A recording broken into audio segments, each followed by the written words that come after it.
as a bold and urgent step to addressing Nigeria's deepening insecurity and constitutional crisis. A coalition of elder statesmen, national icons, and respected thinkers under the banner of the Patriots is set to host an emergency national constitutional summit in Abuja.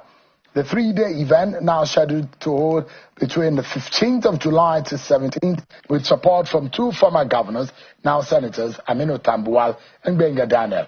Big names are already confirmed. Former President Obasanjo and Jonathan are expected to also speak, while royal and religious leaders like the Sultan of Sokoto, Oni of Ife, and Emira of Kano are also lined up to address the gathering.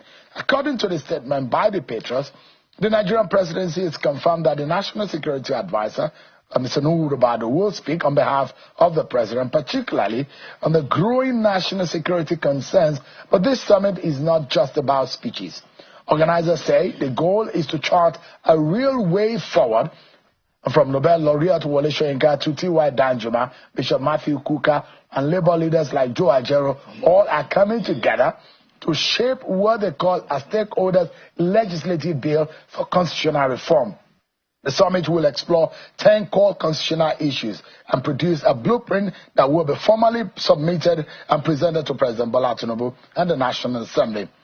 Well, the message from the organizer is clear. Nigeria's democracy must be rescued, and this summit may just be a critical step toward that goal. Tonight, I'm being joined by one of the patriots, Professor Mike Ozakome, Senior Advocate of Nigeria. It's live for us here in our Abuja studio. It's a pleasure having you. Thank you, Ozakome. My pleasure always meeting you, and thank you, Nigerians, for always being there for ourselves, for yourselves, and for the country. Why another confab? You were at the 2014 confab. The outcome of that confab is gathering dust in some offices at the presidential villa. Now, is this going to be another talk shop? I think before answering that question, let me background the Patriots. Lest people think that, oh, these are politicians going to Abuja to try to take power away from those who are in government now or who were in government before. The Patriot is a conglomerate of very eminent, distinguished Nigerians, a kind of a rainbow coalition of the best in the country. You can call them conscience of the nation.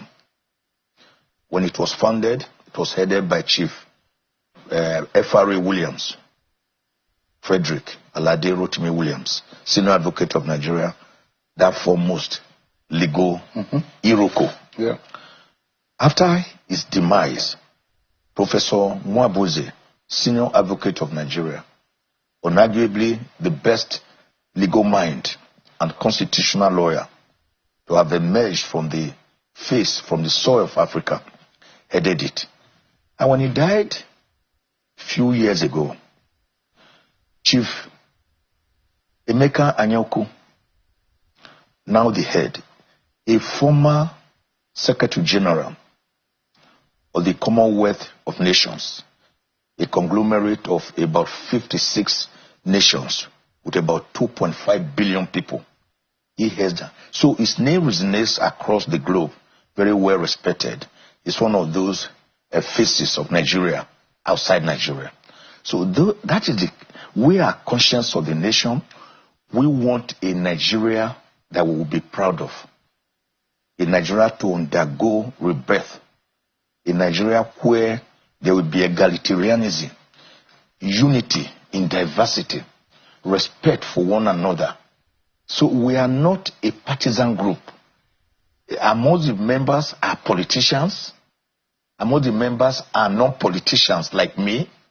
You have conservatives, you have liberals, you have very extreme ones among the members, intellectuals, professionals, people accomplished already in their various fields of human endeavor before they decide to come together to found this group. So this group is to help Nigeria. Our job is to unite, not to disintegrate. Our job is to include, not to exclude. So these are the finest the finest. From every region. Every region. Hanko Yakasai, Yeah. Michael Zekome, Wole Soyinka, Matthew Kuka, Bishop Matthew Kuka, and the rest of them. Bakoba, all of us. So you're coming together in Abuja. Yes. We understand about 700 delegates are due to gather. Yes. 3 days, 15th, 16th, and 17th. 17th, okay. Yes. So the arrival is on the 15th. Hilton Hotel. Yeah, and then we meet every day in 2014. I monitored the Confab. You were a very loud voice in the Confab. You played a major role under the former president, Goodluck Jonathan. And a lot of people applauded because one thing that was very important, and as a constitutional lawyer, you do know that there is a big of a weakness in the polity based on the framework. But the question I asked earlier, before you gave us that the profile of the patron, is this going to be another talk shop? Why? How is this different from 2014 Confab? We don't want it to be another talk show. It's going to be different in the sense that we have taken proactive steps, not only to recommend, as the 2014 National Conference did, over 600 recommendations by the 492 delegates that were never looked into. We want to recommend and actually push towards enacting a bill to the National Assembly towards the promulgation of a people-driven, autonomous, and legitimate constitution of the people. That is why on the third day, we propose to meet the President Ahmed Bola Tinubu, GCFR, to say, sir, this is where we are.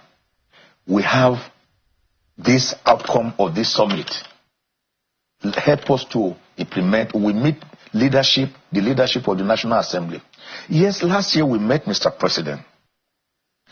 He listened to us carefully, but it was his opinion then that yes, your goal, your mission is great, is good, but I do not see it now as the urgency of now. I'm more preoccupied by other matters of state. That was his view. But we are going to push now to say, Mr. President, sir, like we told you that time, you cannot pretend that you can solve these problems with the present fundamentally flawed structure that we have, where we are actually operating a unitary system of government instead of a federal system. For a diverse country, nation like Nigeria, with multi-ethnic groups, different religions, different nuances and cultures, you need a constitution that aggregates them without any of them feeling marginalized. The present constitution does not.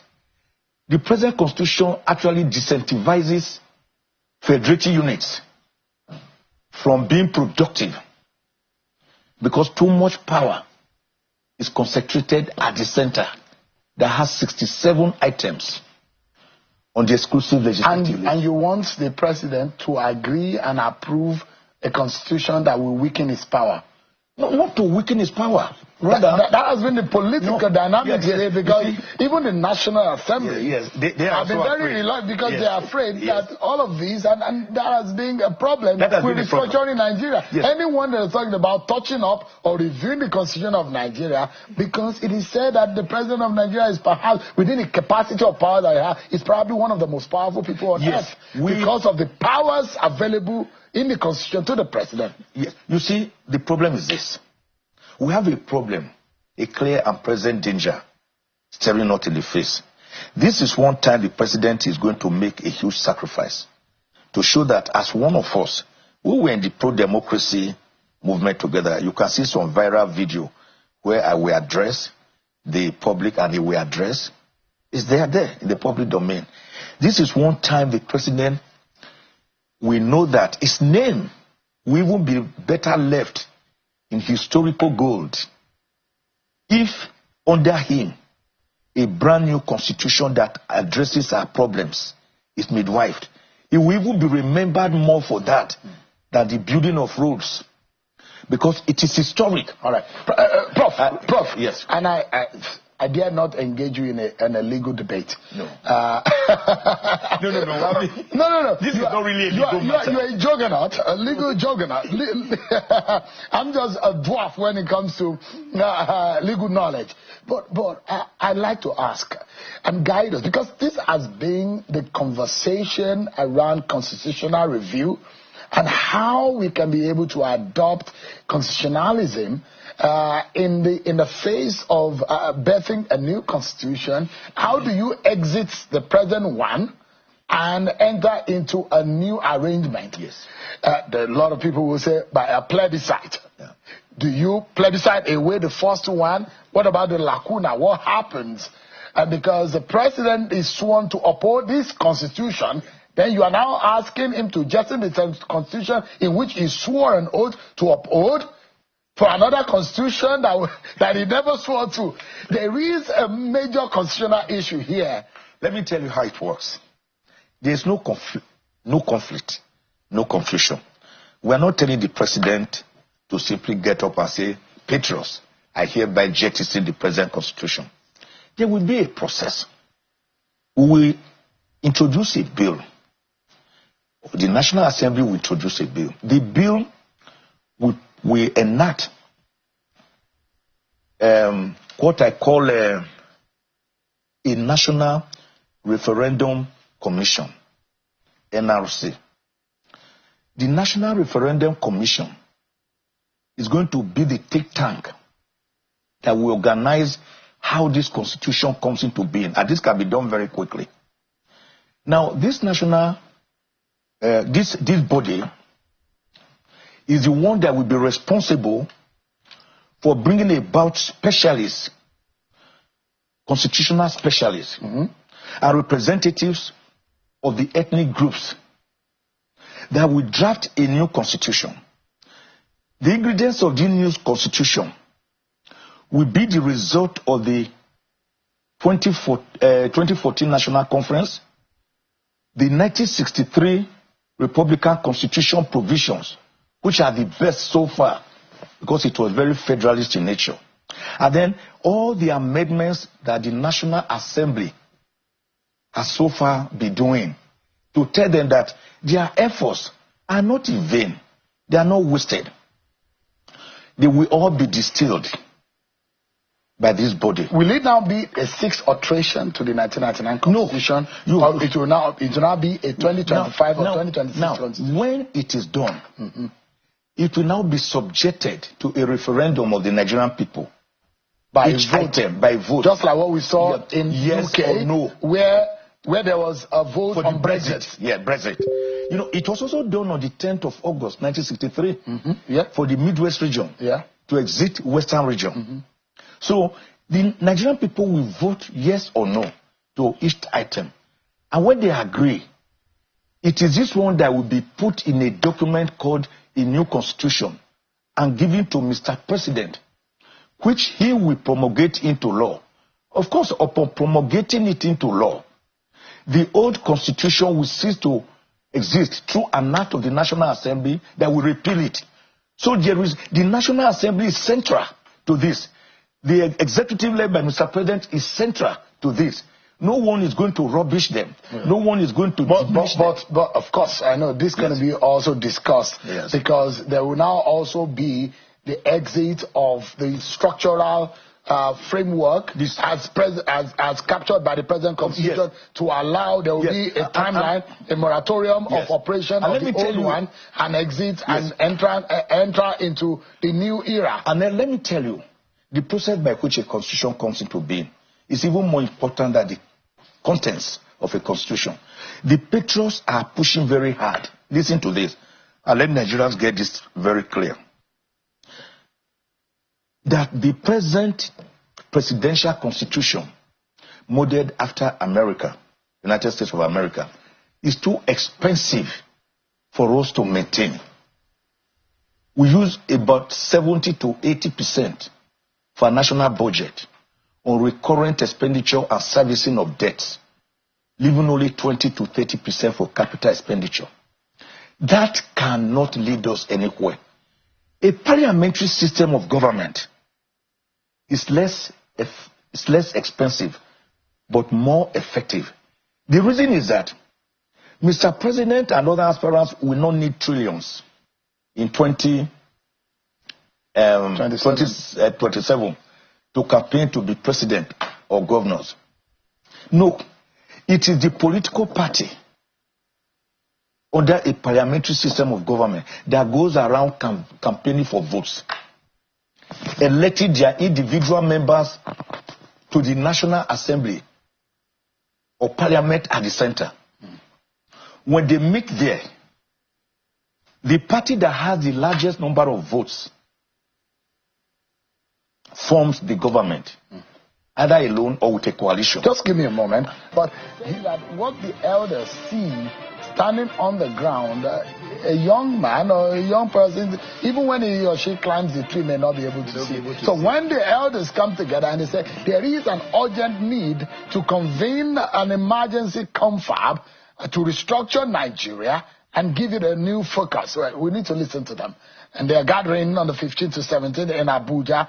The president is supposed to have a representation there. Professor Michael Zekama is one of them, a senior advocate of Nigeria, and trying to make sense of what this would do for Nigeria. Yeah. You're making reference to the Republican Constitution of 1963, and you're talking about the way forward for Nigeria. I was going to ask you a question. Will the new constitution or this emergency confab end insecurity in Nigeria? People stop people being killed in Nigeria, put food on people's table, make an economy of Nigeria better. Why should Nigerians care? Yes, I will tell you why.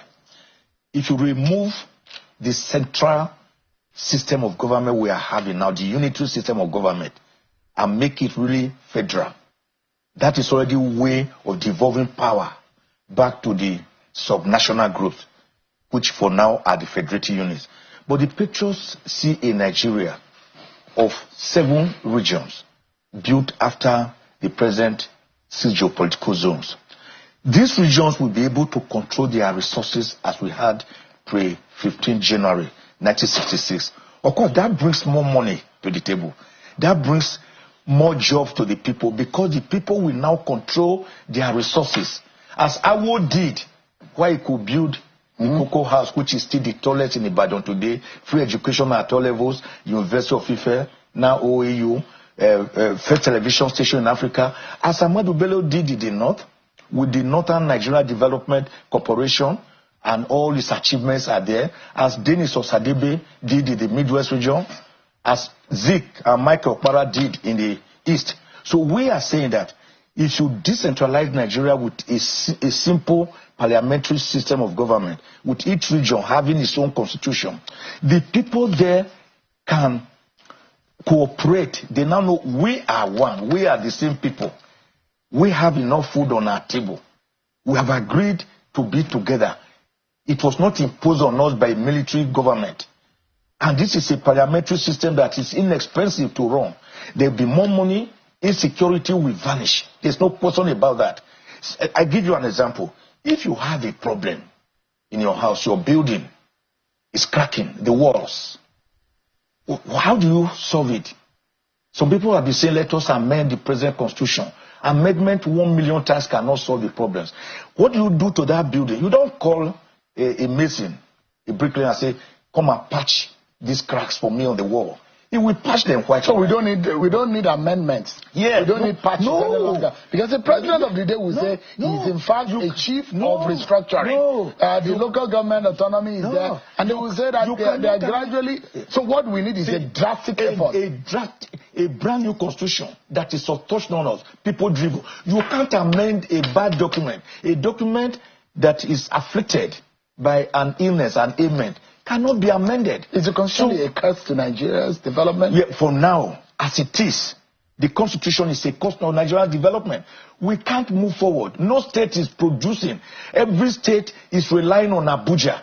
Abuja has become too centralized, too powerful. That is why everybody kills himself to go there. Under a new parliamentary system that we are forecasting, nobody will go to Abuja. For example, regions send their representatives to the parliament at the center.